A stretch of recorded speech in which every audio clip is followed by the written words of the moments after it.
Salut les expressistes, j'espère que vous allez bien et que comme d'habitude, vous gavez de cinéma. Dans cette vidéo, je vais revenir sur le film Antebellum et je vais tenter un peu d'expliquer et d'interpréter certains éléments un petit peu obscurs du film et revenir également sur certains éléments un petit peu métaphoriques et symboliques du film. Donc j'espère que ça vous plaira et puis ça permettra de débattre également en commentaire, donc n'hésitez pas, en tout cas, les commentaires sont faits pour ça. Donc, il s'agit d'une vidéo 100% divulgachi. Bien évidemment, il vaut mieux avoir vu le film pour pouvoir profiter de cette analyse, parce que, bon, sinon ça va juste vous gâcher le film. Et si vous n'avez pas encore vu le film, je vais vous inviter d'abord peut-être à aller voir ma vidéo sans spoil, comme ça au moins vous pourrez avoir une analyse et savoir un petit peu où vous mettez les pieds, mais sans vous faire gâcher les surprises. Surtout que c'est un film qui repose beaucoup sur un gros twist, donc voilà, au moins vous êtes prévenus. Mais si vous avez vu le film ou que vous vous en moquez des spoilers, eh bien écoutez, cette vidéo est faite pour vous.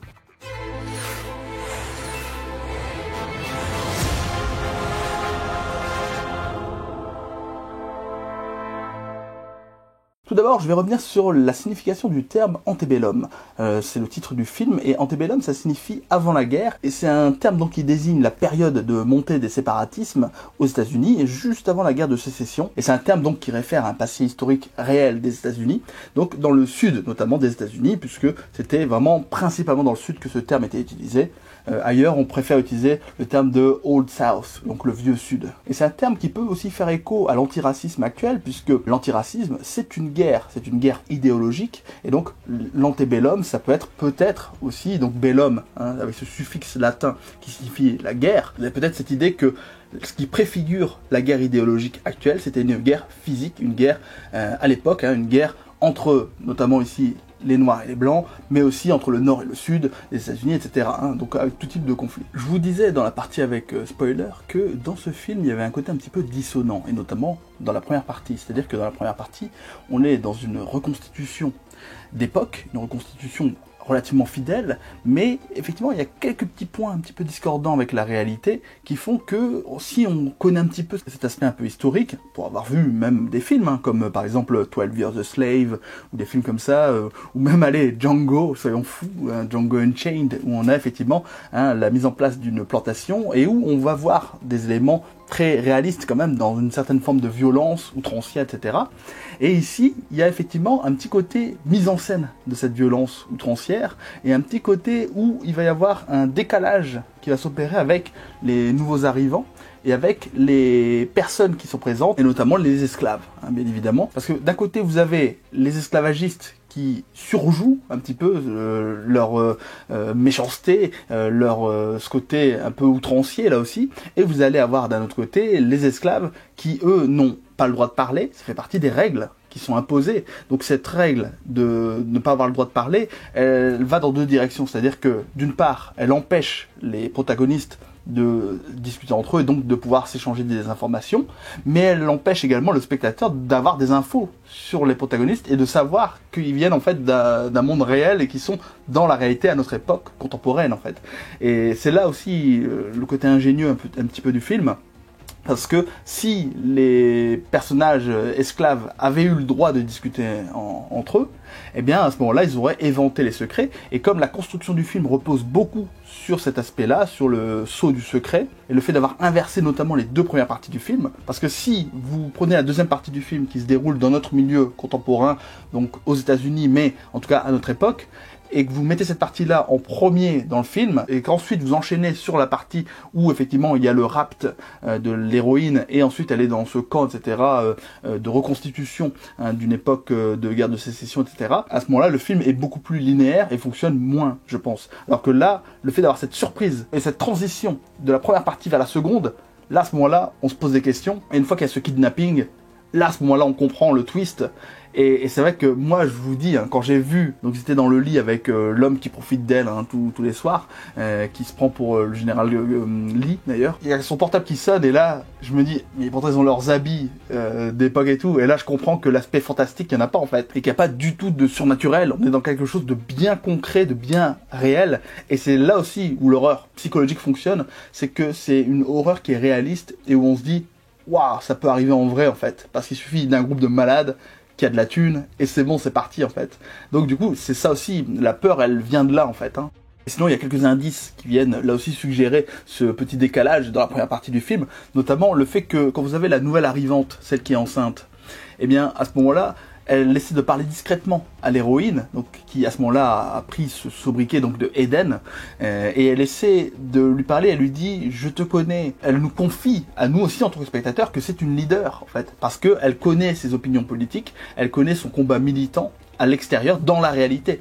Et du coup, là aussi, c'est un double discours. Et nous, en tant que spectateurs, à ce moment-là, on se dit, ah, qu'est-ce qui se passe? Est-ce que c'est parce que elle a tenté une première révolte d'esclaves auparavant, etc. Est-ce que machin? Alors qu'en fait, non. C'est quelque chose de beaucoup plus trivial et de beaucoup plus ancré dans la réalité, et notamment dans les réseaux sociaux, etc. Parce que elle est connue médiatiquement, en fait, tout simplement. Par rapport à la résistance de l'héroïne, quand on lui impose le nom Eden, donc marqué comme ça au fer rouge des esclaves, c'est effectivement les traiter comme du bétail, puisque à l'époque, et notamment le bétail aussi, on pouvait marquer comme ça, donc on dit ça vraiment marqué au fer rouge, donc c'est en quelque sorte pratiquement tatouer un nom, en fait, c'est une forme quand même de scarification, pratiquement, donc ça permettait d'insinuer la peur, mais aussi de montrer que vous aviez une autorité sur quelqu'un ou sur un animal, parce que effectivement vous l'aviez marqué de votre sceau en fait, donc et métaphoriquement il y a ce côté insulte, ce côté outrage, et ce côté aussi tu es une marchandise, maintenant je te possède, en fait, donc en tant qu'esclavagiste. Et également, pourquoi une telle résistance de la part de Veronica? En fait, tout simplement, elle doit renoncer à son nom. Donc un nom, Veronica ici. En plus, elle est assez connue, en fait, donc dans son monde. Et du coup, c'est vrai que renoncer à son nom, c'est renoncer à son identité, c'est renoncer à son combat, et c'est aussi, quelque part, finalement, accepter ou se résigner, en fait. Donc, et du coup, le fait d'accepter ce nom, Eden, en plus il y a une cruelle ironie, c'est que Eden, ça fait référence au jardin d'Éden, ça fait référence, il y a un côté un peu biblique, évidemment, et donc dans cette référence, on peut se dire là aussi, finalement, elle n'est pas dans un paradis, mais elle est bien dans l'enfer. Et n'oublions pas également que le jardin d'Éden, c'est le lieu du péché originel, où on va voir Ève qui a croqué la pomme, en tout cas dans l'imagerie chrétienne, et de ce fait, on a une double faute de cette héroïne. Elle a la faute d'être noire, mais elle a également la faute d'être femme, et d'être une femme battante, d'être une femme militante. Et donc ça aussi, là aussi il y a cette opposition, et tout se retrouve dans cette résistance par rapport au nom, et le fait de pas vouloir accueillir ce nom Eden, qui en plus, et là aussi ça fait référence, allez on va dire à une tradition de l'époque, qui était de pouvoir donner le nom qu'on a choisi à son esclave, parce que notre esclave nous appartient, etc. D'ailleurs, pour la petite anecdote, dans les Afro-Américains, la plupart du temps, les noms qu'ont les Afro-Américains, les noms de famille, sont des noms des anciens propriétaires, aïeux, si vous voulez, des esclaves. C'est-à-dire que, par exemple, alors je vais te donner un exemple, alors c'est un exemple au hasard, et je sais pas si c'est vrai, j'ai pas vérifié, mais bon, c'est pour vous donner un ordre d'idée. Par exemple, admettons Denzel Washington, qui est un acteur très connu, le nom Washington fait peut-être référence à un ancien propriétaire d'esclaves dans sa lignée, dans sa famille. C'est possible. Alors, je ne l'ai pas vérifié, si vous avez l'info, dites-le moi d'ailleurs. Mais bon, voilà. Mais si vous avez des exemples concrets, n'hésitez pas à le dire d'ailleurs en commentaire. Mais bon, en tout cas, c'est comme ça que ça a fonctionné en fait. Et d'ailleurs, j'ai un exemple, qui est un peu plus fidèle peut-être à la réalité. C'est l'exemple de Mohamed Ali. Alors, Mohamed Ali, au départ, il s'appelle Cassius Clay. Et au moment où il a choisi son nom de Mohamed Ali, alors lui c'est pour deux raisons. C'est la première raison, c'est évidemment d'un point de vue religieux, parce qu'il s'était converti à l'islam. Donc à ce moment-là, lui c'était une façon d'accéder à un nom musulman. Beaucoup de musulmans font ça en fait, c'est-à-dire qu'après ils ont un nom musulman en plus ou à la place de leur nom précédent avant d'être musulman, avant d'être converti. Et vous aviez effectivement cette deuxième raison qui rejoint ce que je vous disais tout à l'heure sur Denzel Washington. Vous avez la raison où il voulait renoncer à ce nom de Clay parce qu'il considérait que c'était un nom d'esclave, un nom qui lui avait été donné par des propriétaires dans le passé en fait. Donc il voulait renier ce nom qu'il voulait plus accepter en fait, tout simplement. Ça fait référence effectivement à cet héritage macabre, cet héritage un peu malsain.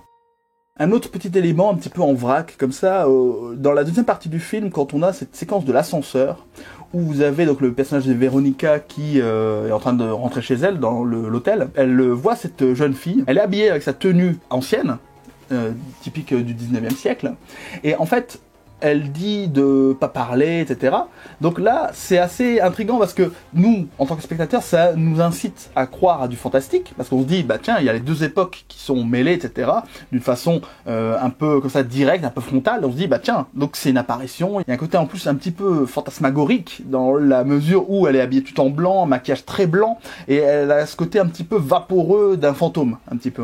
Et ensuite, les cadres et la façon dont on met en scène l'espace nous incitent là aussi à croire que peut-être c'est un mirage, que peut-être c'est un fantôme, qu'en tout cas qu'elle manque d'une certaine réalité humaine. Et le fait qu'elle fasse référence à ce qu'on a vu dans la première partie, le fait que les Noirs n'ont pas le droit de parler dans ce film, à ce moment-là, sans que les Blancs leur donnent la parole, eh bien, ça nous incite là aussi à croire que il y a peut-être le passé qui arrive dans le futur, ou dans le présent en tout cas, pour peut-être, entre guillemets, un peu pirater ce présent. Donc ça, c'est un peu étrange. Et également, par rapport à la jeune fille en elle-même, son personnage, peut-être que c'est une fille qui, elle-même, confond la reconstitution avec la réalité contemporaine, parce que on lui a peut-être donné des valeurs, on l'a peut-être éduqué en ce sens, où effectivement les Noirs n'ont pas le droit de parler, etc. Enfin bref, et du coup on peut imaginer tout un tas de choses autour de cette petite fille qui, elle, peut-être, finalement confond un petit peu cette réalité avec sa morale à elle, en fait, hein, tout simplement. Donc voilà, donc il y a beaucoup de points de réflexion là-dessus.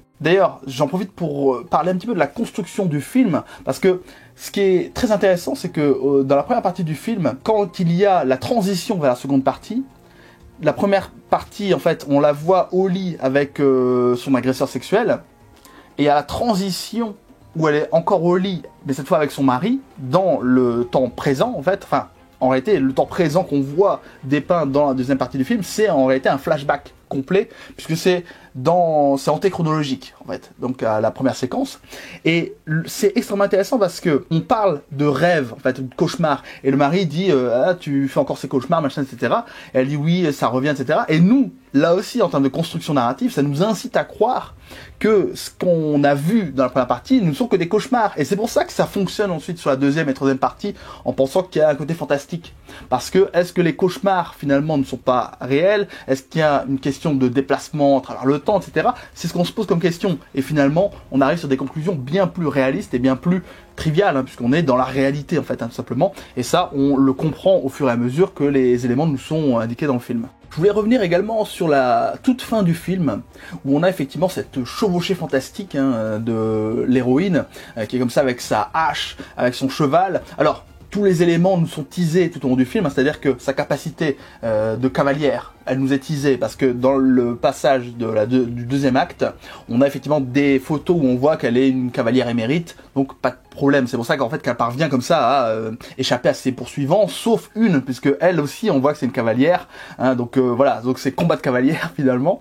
Et on voit également que sa capacité à raisonner, etc., son intellect, elle a un doctorat, un PhD, c'est ce qui est montré dans le film. Donc un PhD, c'est l'équivalent d'un doctorat, donc c'est une tête, hein, c'est une sommité. C'est pour ça, et en plus elle est extrêmement intelligente. On le voit par rapport à ses échanges, à sa construction, etc., mentale, et sa capacité à raisonner, que c'est quelqu'un de très intelligent. On le voit par exemple juste avant, quand elle arrive, elle met dans le brûloir donc le grand méchant là, qui est mourant, elle le met dans le brûloir, et juste après elle se fait capter par, on va dire, le sous-chef qui arrive avec une ou deux autres personnes, là ils sont armés. Et tout de suite, elle arrive à faire croire que l'autre est blessé, etc. Vous avez vu cette capacité de réaction, cette réactivité, elle est juste incroyable. Et ça dénote vraiment un caractère, alors, bien trempé, parce que non seulement elle arrive à garder son sang-froid, et en plus à tout de suite imaginer comme ça, dans un moment, on va dire, d'urgence, à trouver une idée comme ça, ou à faire croire qu'il est dans le brûloir et qu'il est en danger, etc. Et paf, elle les enferme, et voilà, c'est terminé pour eux. Et franchement, cette réaction et la façon dont elle passe du côté un peu apeuré à ce côté très... oui, elle a peur, mais elle fait semblant d'avoir peur pour son ennemi, c'est assez dingue. La transition était vraiment très très bonne. Et du coup, tout ça pour vous dire que à la fin du film, quand elle fonce comme ça pour sortir de... Finalement, c'est un parc, hein, c'est une reconstitution, c'est un... Ouais, c'est ça, c'est une sorte de parc naturel de reconstitution, hein, donc appelé Antebellum, et qui, donc ça a donné le nom au film, du coup. Et dans ce parc de reconstitution, elle va traverser une reconstitution d'un combat pendant la guerre de sécession. Alors il y a eu plusieurs batailles, hein, très connues, hein, dans la guerre de sécession, et donc elle traverse ici un paysage qu'on voit commencer à s'animer, etc. autour d'elle, et ça mélange des éléments donc physiques, vous allez avoir des statuettes, vous allez avoir des reconstitutions donc physiques avec des canons, de l'artillerie, des chevaux, etc. Et vous allez avoir en elle-même, il se produit en fait un élément qui se surimprime à l'écran, à l'image, où vous allez avoir effectivement ce côté où on va revenir donc sur cette blessure ancestrale, parce qu'elle nous dit à un moment dans le film que l'histoire elle est dans notre sang, hein, parce que cette histoire elle ne disparaît pas totalement, etc. Même si elle peut être évanescente, mais elle est toujours en nous, inscrite en nous en fait. Et donc on voit effectivement ces images qui pour elle, moi je pense émanent d'elle finalement, émanent de ce qu'elle pense, de sa psyché, et qui vont donner ce côté un peu où, de façon très figurative, elle affronte donc une némésis passée, elle affronte une menace passée qui est toujours présente, cette menace du racisme, tout simplement. Et en plus, ça lui donne un côté guerrier qui fait furieusement penser, alors, nous, en tant que Français ou francophones, on va dire que c'est vrai que ça donne envie de penser forcément au mythe de Jeanne d'Arc. Alors, mythe, je dis mythe dans le sens où on l'a un peu mythifié, hein, ce personnage, mais Jeanne d'Arc a réellement existé, mais simplement pour dire qu'il y a ce côté un peu femme qui se bat seule sur son fidèle destrier, armé, et qui affronte des ennemis de plus en plus puissants. Mais bon, je pense que ce serait faire une erreur d'aller sur ce terrain-là, parce que c'est un film américain, tourné par des Américains, donc avec, on va dire, le terreau historique américain, et donc pas français. Donc moi j'irais plutôt sur l'aspect des Amazones, parce que les Amazones sont des guerrières mythologiques, et des guerrières qui se battaient à cheval, qui étaient féministes, et qui se battaient donc contre des hommes, ou contre des figures oppressives en fait. Et on est plus sur cette représentation-là, je pense, avec ce côté farouche, ce côté où vraiment elle ne cesse pas à voir, et elle se battra jusqu'au bout en fait, hein. Et pourquoi je pense aussi aux Amazones? Parce que finalement, il y a une sorte de filiation dans la mesure où c'est mythologique, donc ça fait pas directement référence à l'histoire américaine, mais c'est un socle de culture qui est un peu plus universel, un peu plus connu en fait à travers le monde. Donc voilà, donc je pense qu'ils s'en sont peut-être inspirés aussi par rapport à ça et dans la représentation. Mais à ce moment-là, on a vraiment l'impression, hein, je sais pas pour vous, mais de voir un tableau style 19e siècle, hein, un tableau presque, vous savez, du Delacroix ou des choses comme ça, des tableaux où vous allez avoir des éléments historiques qui vont être peints. En tout cas, une scène finale qui est, je trouve, extrêmement intéressante. Et ce qui est intéressant aussi, c'est que vous allez avoir, avec tous les ralentis qui sont faits, un côté presque surnaturel, où on va avoir ce surgissement finalement du surnaturel au milieu de quelque chose de tout à fait réaliste, de tout à fait réel, mais aussi anachronique, parce que vous avez effectivement là aussi le surgissement du présent et de la réalité avec tous ces vacanciers ou ces touristes qui sont autour de ce camp et qui hallucinent, ils sont avec leur portable et tout machin, ils hallucinent de voir cette jeune femme qui arrive comme ça avec sa hache, et ils peuvent prendre ça même pour une animation peut-être, en disant ah bah tiens génial, il y a des animations et tout, c'est cool et tout, donc voilà. Et restez bien jusqu'à la fin du film, parce qu'il y a quelques petits éléments à la fin du film qui donnent un petit peu, on va dire, de corps à ce qui se passe après ce qu'on a vu dans les éléments du film. Donc voilà, c'est tout pour moi. Il y a encore autre chose à dire, mais n'hésitez pas à le dire dans les commentaires. J'ai pas vraiment préparé cette vidéo, c'est une vidéo entre guillemets un peu à l'arrache, mais bon voilà, c'est juste pour débattre un petit peu autour de ce sujet dans le film. Donc je vous remercie d'avoir suivi. Si vous avez apprécié le contenu, je vais vous inviter à mettre un pouce vers le haut, à commenter et à partager. C'est important parce que ça permet de mieux référencer la chaîne, aussi de soutenir Avicii Express si vous souhaitez plus d'analyses de ce type-là sur la chaîne. Voilà, je vous en remercie d'avance et je vous invite également à vous abonner à la chaîne ainsi qu'aux différents réseaux sociaux de la chaîne. Là aussi, c'est vraiment important parce que ça permet de fidéliser l'audience et aussi de soutenir encore plus la chaîne. Donc je vous en remercie d'avance et je vous invite également à vous abonner aux différents réseaux sociaux de la chaîne, parce que je fais des critiques exclusives donc sur les réseaux sociaux, hein, notamment Source Critique, Allociné, etc. et des critiques écrites, donc n'hésitez pas, en tout cas je compte sur vous. Également, je vais vous inviter, si le cœur vous en dit, à me soutenir sur Tipeee, puisque j'ai ouvert un Tipeee, donc ça permet de contribuer financièrement à la chaîne et donc de vraiment me soutenir matériellement, hein. Donc n'hésitez pas, en tout cas, tout don est bon à prendre, hein, que ce soit 1, 2 ou 50 000, 10 000 euros, n'hésitez pas, même des 10 000 euros, je prends, il n'y a aucun souci. Le lien est en description et ça me permettra, par exemple, pourquoi pas, d'acheter un cinéma et de diffuser les films que je veux à mon audience. Pourquoi pas, soyons fous. Et je vous invite, si vous souhaitez poursuivre un petit peu sur la chaîne, à aller voir par exemple ma critique sur la série Altered Carbon saison 2, qui est disponible sur Netflix, pourquoi pas. J'en avais fait une critique complète à l'époque, donc n'hésitez pas. En tout cas, je vous remercie pour tout et je vous dis donc à très bientôt et surtout, allez voir des films et des séries et à très vite. Ciao les expressistes.